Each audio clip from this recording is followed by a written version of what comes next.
Bonjour, bienvenue dans l'interview. Aujourd'hui, je reçois Stéphane Obeid. Bonjour. Bonjour. Alors, vous êtes conseiller communal et maire à Gansoren, mais il y a quelque chose d'assez particulier avec vous, c'est que vous serez le tête de liste de la liste du bourgmestre. Oui. Et vous n'êtes pas bourgmestre. Voilà, vous serez le seul en région bruxelloise en tout cas. Mais ce n'est pas notre sujet du jour, on va plutôt parler d'un de vos autres intérêts, de la mobilité, et c'est notre intérêt aussi à tous, bruxellois. Alors hier, il y avait une réunion qui était, on attendait beaucoup de cette réunion. Le panel citoyen qui avait beaucoup parlé de mobilité rencontrait enfin le ministre de la mobilité, Pascal Smet, et toute la commission de l'infrastructure. Alors, vous avez suivi ce travail-là, parce que vous travaillez au groupe.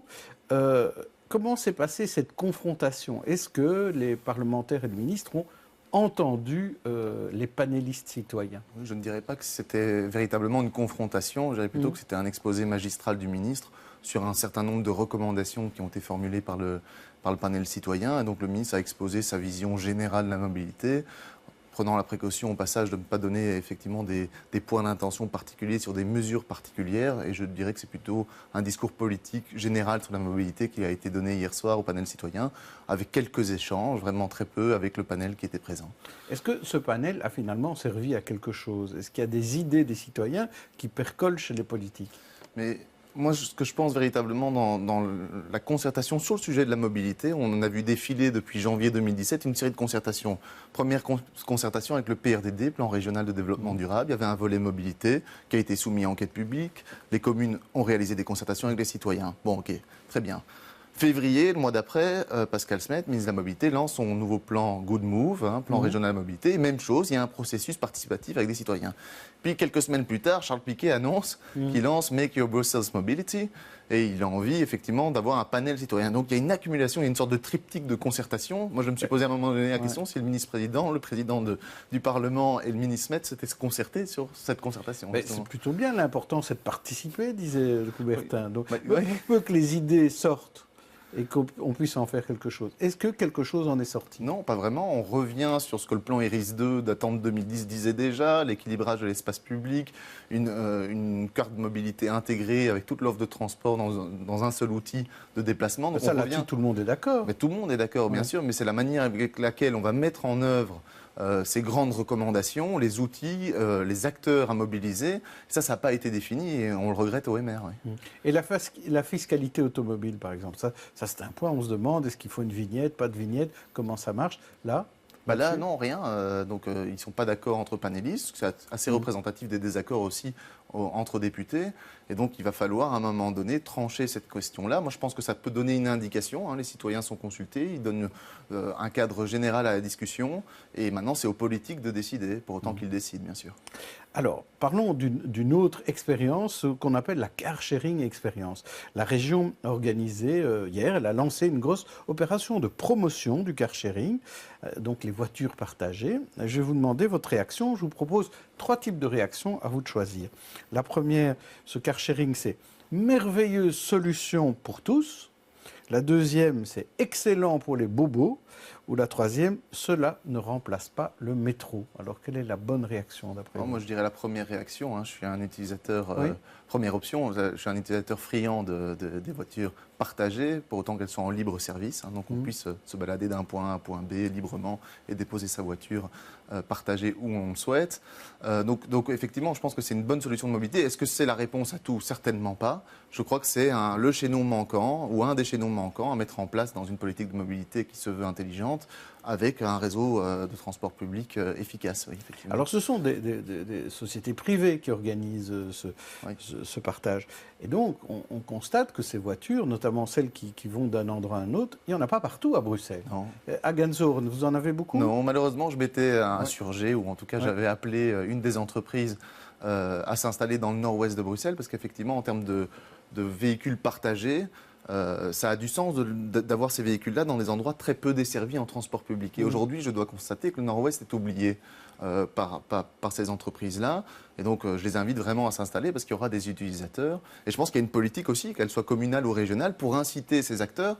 Et c'est le cas de plus en plus. Ils sont en train de vraiment d'étendre cette zone, mais c'est trop lent à mon goût. Et donc il faut mettre en place des incitants pour que ces entreprises s'établissent dans les zones les moins bien desservies en transport public. Il faut en quelque sorte les obliger à couvrir toute la région, par exemple? Je pense qu'une obligation, ça ne fonctionne pas avec une entreprise privée. Je pense que justement, le génie de ces entreprises technologiques, c'est d'avoir réussi à rencontrer un défi de la mobilité urbaine et d'arriver à partager un véhicule. Il faut savoir qu'un véhicule, 96% de son temps à Bruxelles est en stationnement. Et donc, ils ont su répondre à ça de par leurs compétences technologiques. Et donc, les obliger à rentrer dans un cadre, ce serait les faire fuir. Moi, je constate que le nombre d'utilisateurs de car sharing est en train de grimper. On a atteint le chiffre qu'imposait le plan IRIS 2 en 2010 et un arrêté de 2013 par ailleurs, de plus de 25 000 utilisateurs avant 2020. C'est le cas, c'est une réussite et c'est grâce effectivement à ces entreprises-là. Alors, on va passer maintenant à un autre dossier, je ne sais pas si ce sera une réussite, les travaux de rénovation du tunnel Léopold II, donc qui démarre le 1er juillet.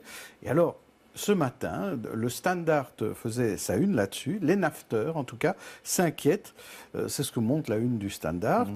Bruxelles sera bientôt bloquée avec le Léopold II, la grève des trains et les travaux arrière. Ça fait qu'un grand panneau de sens unique qui montre que Bruxelles va être bloquée. Alors, est-ce que les nafteurs ont raison de s'inquiéter et est-ce que les Bruxellois doivent aussi s'inquiéter? Je pense qu'effectivement, les nafteurs, on le sait, il y a plus de 200 000 nafteurs qui rentrent quotidiennement en région bruxelloise chaque matin. Et un tiers de ces nafteurs, justement, entrent par l'avenue Charles-Quint, qui se trouve d'ailleurs sur Gensoren. Et donc, effectivement, ils peuvent s'inquiéter de ces travaux-là pendant la période de juillet-août, période durant laquelle le tunnel sera fermé complètement.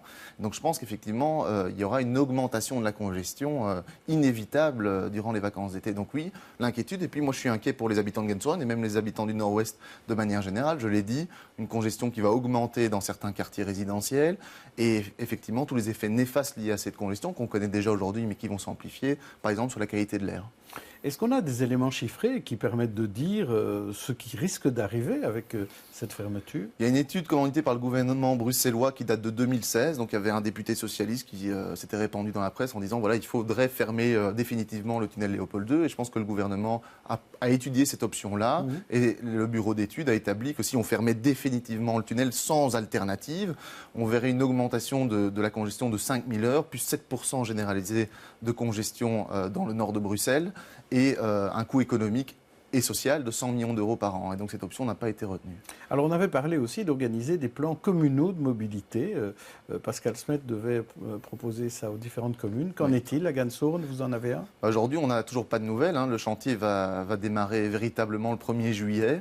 Et donc au niveau des plans communaux de mobilité ou du plan communal de mobilité, pour parler que de Gansoren, il n'y a pas eu de rectification en concertation avec la région de notre plan communal de mobilité. Et je le disais, c'est ça le risque, c'est qu'aujourd'hui les mesures en termes de déviation et de congestion dans les quartiers, si on n'a pas une vue globale sur le chantier, en ce compris les itinéraires pour les véhicules, on risque d'avoir effectivement dans les faits une congestion dans les quartiers résidentiels. Alors il y a des choses qui sont quand même prévues, notamment beaucoup de liens entre les trains et bus, trams et métro.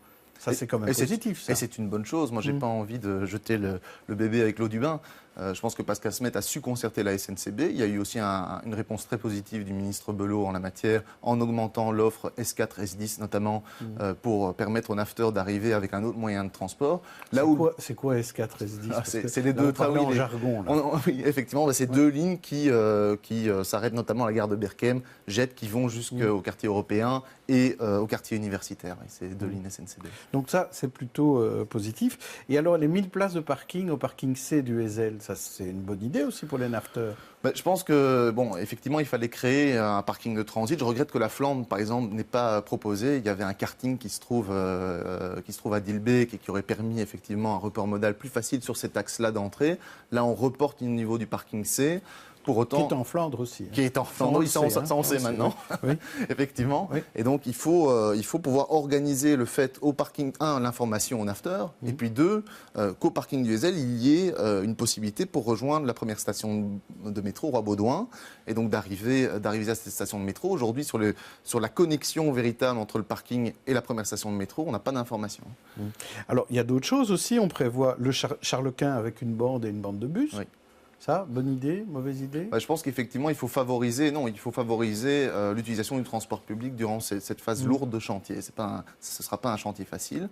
Mais bon, effectivement, on aurait pu imaginer d'autres solutions Notamment en termes d'information, moi je pense qu'on s'est pris un peu trop tard. J'ai été sur le ring récemment et je voyais des panneaux d'information tunnel. Moi je pense qu'on est trop tard dans l'information aux habitants. Les habitants du Nord-Ouest viennent de recevoir un tout de boîte de Bruxelles Mobilité leur expliquant les phases. On est un peu trop tard avant la phase de chantier. J'aurais espéré plus d'informations auprès des habitants. Un peu plus tôt. Alors le sens unique autour de la basilique? On va encore une fois poser des problèmes économiques aux commerçants qui se trouvent là, hein, qui ont déjà vécu cette phase test. On va remettre en place ce sens unique. Moi, je n'y suis pas favorable, même si certaines études de mobilité démontrent l'utilité. Moi, je suis comme saint Thomas, je crois ce que je vois. Et alors, Sainte-Tolette qui va devenir un rond-point, ça aussi, ça va changer aussi pas mal de oui, choses. Oui, effectivement. Alors, c'est pas tellement Gatso, non, mais ça reste le nord-ouest. Bon, là, j'ai pas un avis arrêté sur Sainte-Tolette. Je pense qu'effectivement, on pourrait étudier le fait d'avoir un sens giratoire au niveau de Sainte-Tolette et que ça puisse décongestionner en tout ou en partie ce secteur-là de Bruxelles. On sait depuis 2009, en fait, qu'on a commencé à étudier une possible rénovation du tunnel Léopold II, que Sainte-Tolette et le pont, par ailleurs, c'est un nœud névralgique en matière de flux de circulation. Et donc, effectivement, le rond-point pourrait être une solution. Mais aujourd'hui, maintenant, quand vous regardez de manière tout à fait rationnelle et objective, sans mettre votre casquette MR de l'opposition, est-ce qu'il y avait moyen de faire autrement ? Parce qu'il faut quand même rénover ce tunnel. Mais le rénover, il y a une unanimité. Après, c'est la méthode de concertation une nouvelle fois avec les communes. On aurait pu s'y prendre plus tôt. Moi, je regrette le premier morceau de béton qui est tombé du tunnel Léopold II et qui donnait vraiment un signal fort sur un automobiliste le 1er août 2009. Le gouvernement, 4 ans plus tard, en 2012, prend la décision urgente de rénover le tunnel et on va commencer le chantier qu'en 2018. C'était le temps entre 2012 et 2018, et le budget pour créer la ligne de métro entre Simonis et Grand Bigard. On a 462 millions d'euros jusqu'en 2025, entretien compris du tunnel pendant 25 ans. Et donc, c'était le budget pour créer cette ligne de métro. Et ce temps d'attente-là aurait pu être mis à profit. Oui. Donc, on aurait pu faire ça autrement, quand même. Oui. C'est ça que vous dites. Exact. Alors, merci en tout cas d'être venu nous parler de ça, Stéphane Obey. Demain, Stéphanie Meyer recevra Philippe Pivin, qui nous parlera lui aussi du tunnel Léopold II, parce que c'est le bourgmestre de Kuckelberg. D'ici là, bonne journée et bonne soirée à tous.